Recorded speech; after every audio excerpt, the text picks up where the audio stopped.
Funding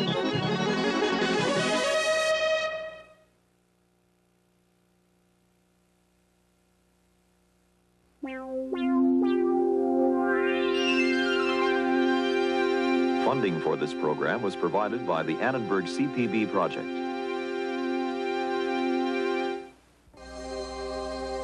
In a lawless age, people looked for immediate solutions to immediate problems. How to beat back the enemy, how to rebuild a working economy, how to stay alive.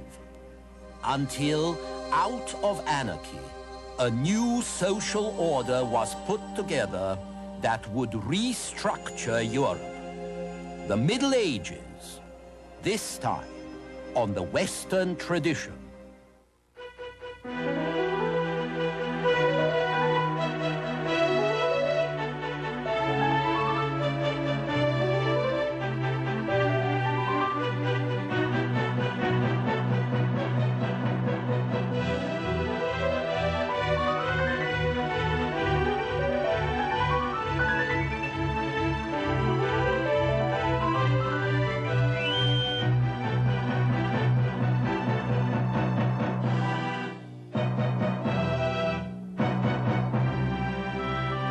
And now UCLA professor Eugen Weber's continuing journey through the history of Western civilization. The Middle Ages were really invented by the Renaissance. By the 14th and 15th centuries, people felt that they were coming out of a long period of darkness into a world that could compare itself with the ancient world at best, or that could at least try. Since the dark, dirty centuries they left behind didn't deserve to be dignified with a special name, they just called them the age in between. Now, we now realize that this dark and dirty age was also innovative, and that in its 1,000 years or so after the fall of the Western Roman Empire, Europe took on the shape and features that we know today. The Middle Ages began in the 4th and 5th centuries with the encounter of two peoples and two societies, Germans and Romans. By this time, when the Germans invaded the Roman Empire and overran Gaul, Spain, England, Italy, Rome was nothing but a shabby stage set, and the two societies weren't all that different.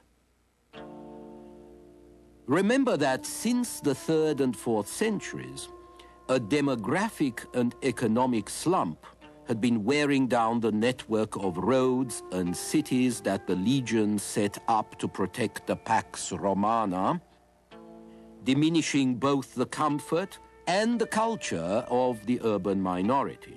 And then, as the empire's urban civilization cracked, the pre-Roman, pre-colonial, rural substructure reappeared. Clans and gangs gathered around great landowners, around village leaders or tribal chiefs who provided the keystone of social relations. Local lords living in great villas on their rural estates became the real power in the countryside. And the countryside became, as it had been before the Roman conquest, the real base of the economy. In due course, for several centuries, it became the entire economy. This change was radical for the towns, which we usually associate with civilization, but it was less noticeable in the countryside, which had always lived by its own rhythm, no matter who lived there. The barbarian tribes carried cultural baggage of their own, of course. They ate porridge and drank beer. They were more warlike, less disciplined, more inclined to individual freedom, and more abstract in their art forms than the people of the Western Empire. These people ate bread, drank wine, used cash, and built with stone. But that didn't stop the barbarian leaders from taking over some of their villas, and some of their cities too, and from adopting the finery of a dying civilization.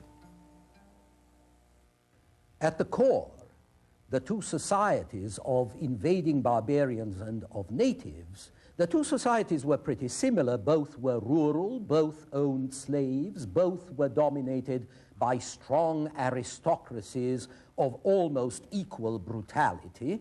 And just as the aristocracy of Gaul had become Gallo-Roman after the Roman conquest in the 1st century BC, in the same way, a bit of Gallo-Roman civilization rubbed off on the German aristocracy in the 5th and 6th centuries, and a lot of Germanic barbarism rubbed off on the Gallo-Romans.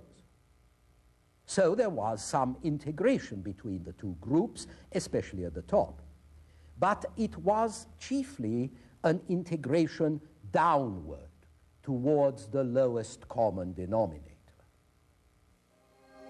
The economy was primitive, what you might call an agro-military economy. Production was at the subsistence level, and the only real source of profit was armed robbery and pillage. So the economic impetus provided by new inventions like the yoke, the heavy plow, and the crank resulted in better armed tribes, better able to build new states. The Saxons in England, Lombards in Italy, Franks in Gaul, and of these states, the most prestigious and the best known was the Carolingian Empire, which Charlemagne brought to its apex. But what was the Carolingian Empire really? A clan or village chieftainship writ large with universal pretensions. This remarkable object is Charlemagne's sarcophagus. In fact, throughout the Middle Ages, talented and astute war leaders would increase their power by war. Then they would die, leaving their whole house of cards to come crashing down because their heirs couldn't hold it up. Even Charlemagne's empire fell apart this way.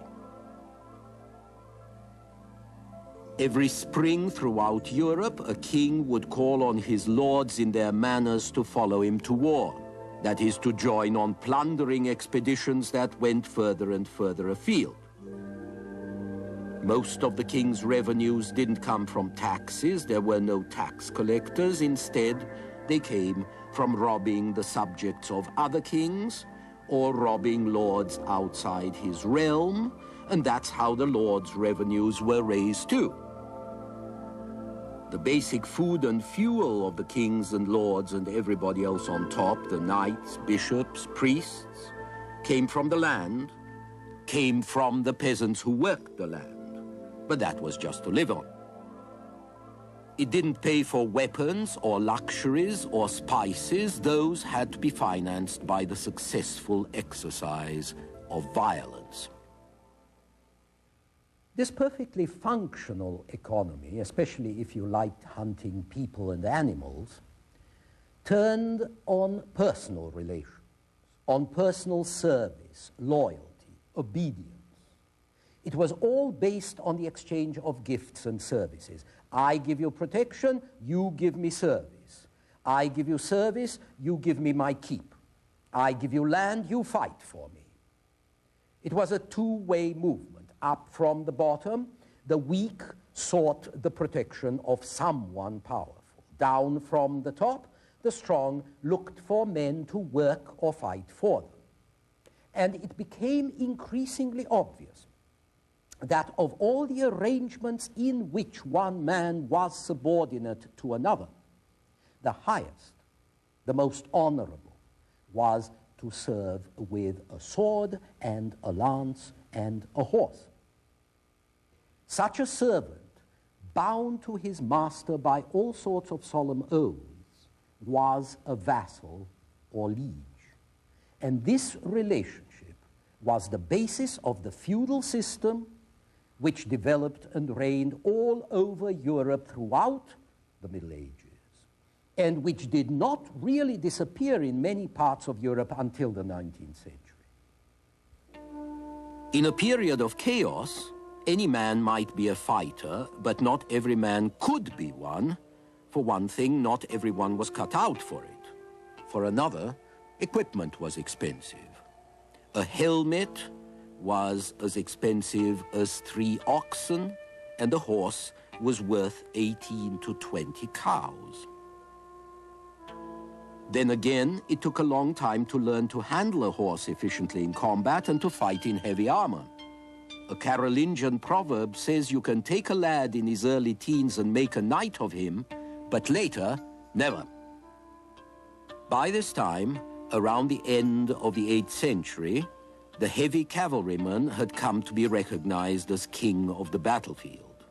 The stirrup enabled him to charge infantry and bowl them over, or to rise in the saddle and hack away with a sword. The heavy armor protected him from infantry weapons.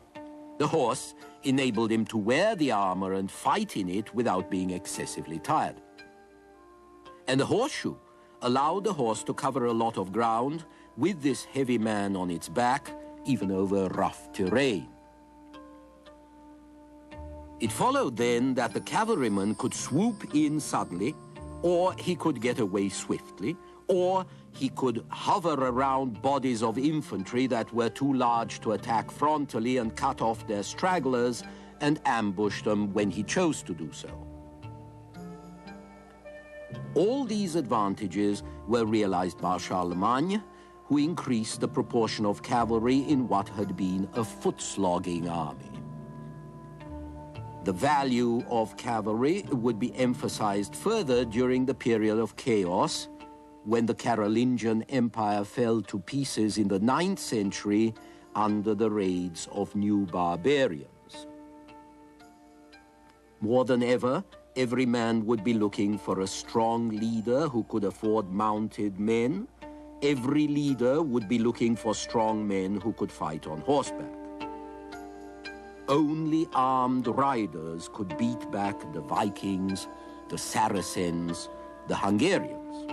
But where were these expensive professionals to come from? Who was going to pay them?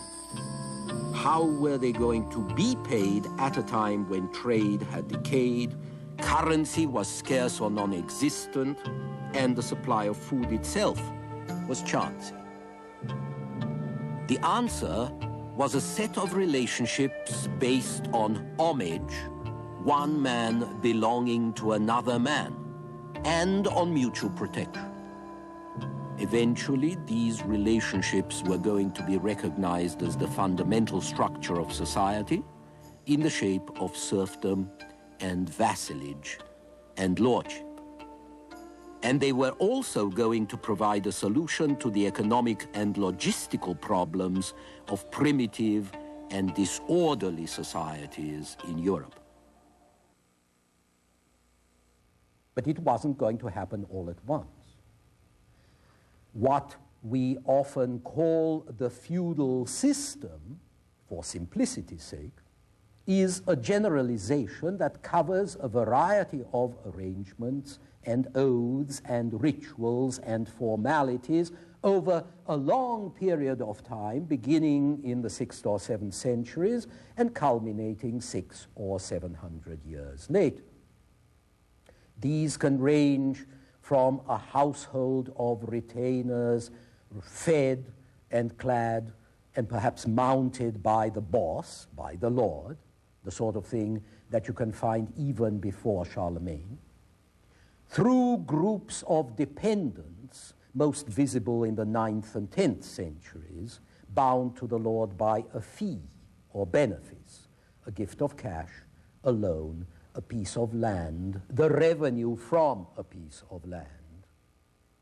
And it could range to the classic knight set up with a land grant, which he holds at first precariously, that is, at the will of the lord, in return for his service and that of his retainers, or else for his lifetime, and which by the late 11th century becomes hereditary family property. Now, all of these different forms depend on what can be squeezed out of the producers, who are mostly peasants. And since they don't have much cash, we're talking of exactions in kind, provender, labor, transport, different services. Now, by the 10th century, feudal protection rackets pretty much extinguished the remains of a free peasantry. The successful lord establishes his right to tax and tithe, his monopoly of hunting, his right over forest and commons. He forces the peasants to grind grain in his mill, to bake their bread in his oven, to get their fish for fast days from his pond, and above all, he imposes his justice, the right to judge and fine and punish, which means not just power, but revenue. So what we call the feudal system is not just one system, but many systems, an organized disorder designed to subsidize professional fighters by exploiting the non-professionals. And when I describe it, please bear in mind that I'm talking about an ideal model that was approximated only rather late in the day. The vassal was quite simply another man's man, and the feudal relationship was that between the lord who had bestowed what we call a fee and the man who had accepted it and who owes the lord his service in return. This fee could well be money, or the right to levy tolls on a certain bridge or ford or mill, but most of the time it was land, because land above all meant men who lived on it, and men meant power. In principle, the situation was quite simple. For instance, let's say you're the master of a great property. You can only defend it with men and arms. You may build a castle, you may build a keep, but even that has to be defended by specialists, by professional soldiers. You can only get these professionals by paying them. But how are you going to pay them? There's very little ready cash. Even the princes, the great barons, usually have to melt down the plate or hawk the family jewels when they really need some cash. And even if you offer the men coins, there would be no shops for them to spend them in. Nor can you afford to keep more than a limited number of men in your own castle, because there's just so much food in your stores. Carting things about is difficult. Even kings and counts have to migrate from manor to manor in order to eat up what's available in each and then move on. So if you want to attach men to you, you have to give them land. Land with serfs on it who work to provide the wherewithal for their new master's keep and for the equipment, and in return for the land, these men will fight for you. In other words, the land is a sort of wage, and it's supposed to revert to you who gave it away when the wage earner has died or when he ceases to serve you. But in effect, you don't mind accepting the same services from a son, or even from a son-in-law, and so over the generations, what had started as a purely personal fee becomes hereditary. And the incumbents begin to treat the land as a right, even though it started as a kind of pay.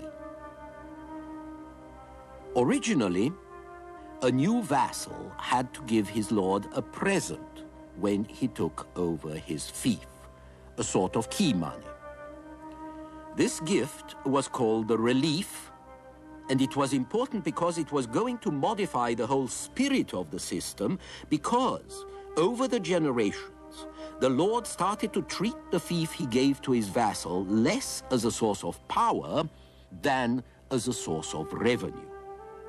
And the vassal came to look on the fief increasingly as his own property, for which the relief had been something like a down payment. He felt that he could use the property pretty much as he pleased, not just leaving it to his heirs, but even selling it or giving it away, say, as part of a dowry or of some other deal. Eventually, everything became very complicated.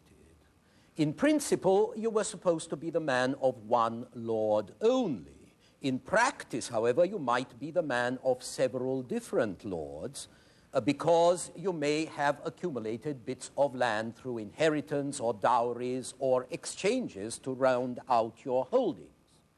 And you would be in a quandary if your lords fought each other, which was not unusual.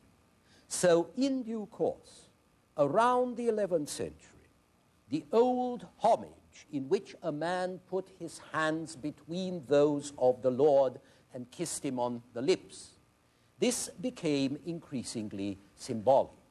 What really counted by the 12th century were money fees, which shows that cash was coming back into its own. And then, 100 years later, we get contracts, which spelled out the obligations of the contracting parties. And this was the beginning of the end.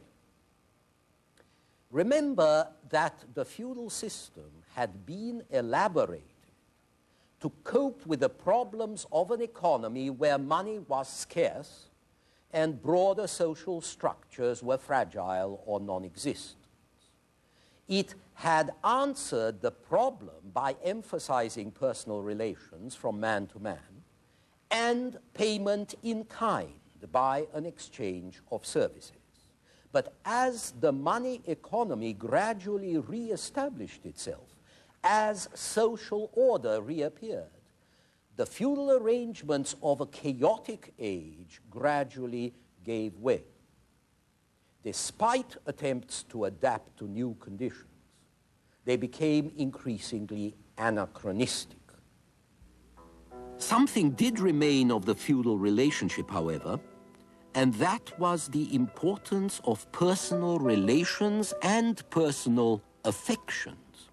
And this intimate bond was so powerful that when the poets of southern France invented the idea of courtly love in the 12th century, they conceived the faith of the perfect lover on the model of the devotion of a liege to his lord.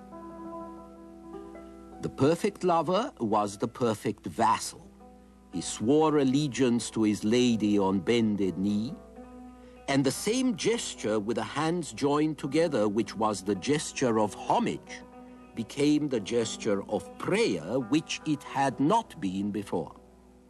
In other words, you paid homage to God, the Lord above.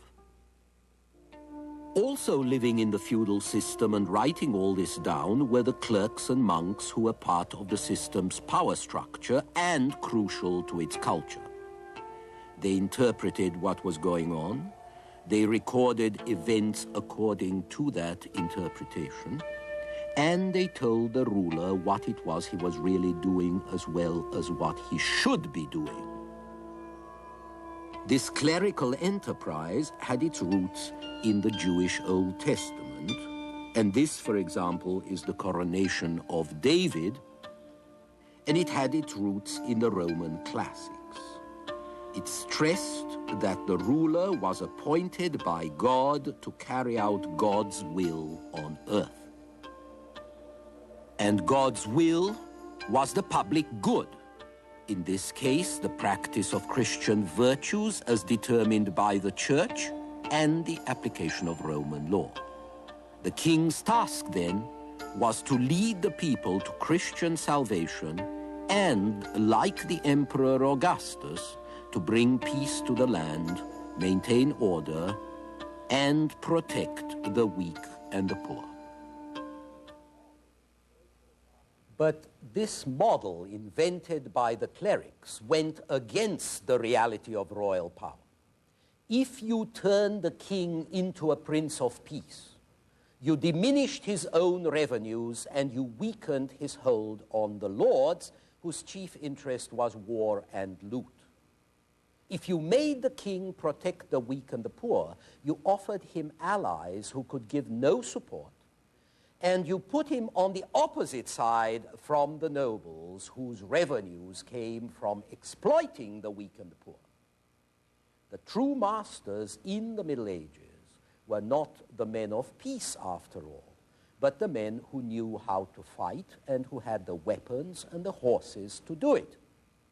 They built their keeps, or better still, their castles for local defense, and this means their own defense.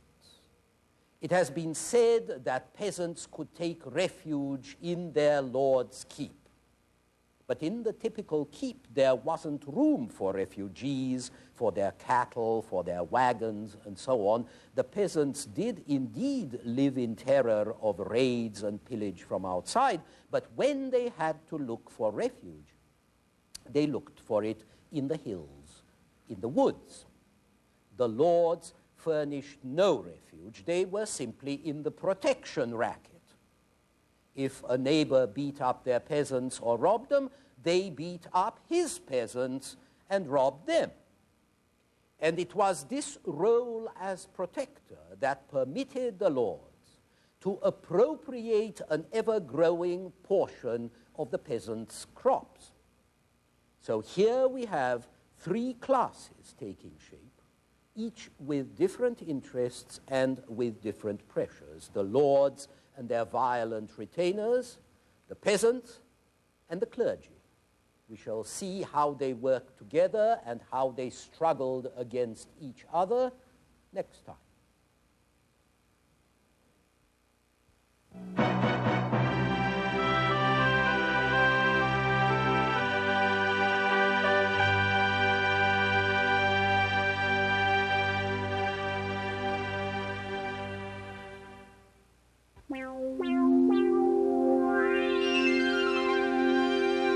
Funding for this program was provided by the Annenberg CPB project.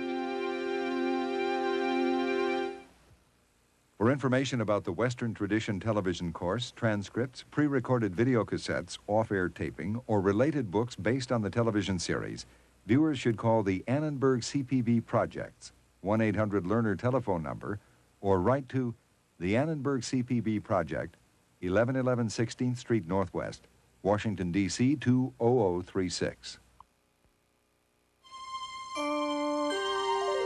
This is PBS.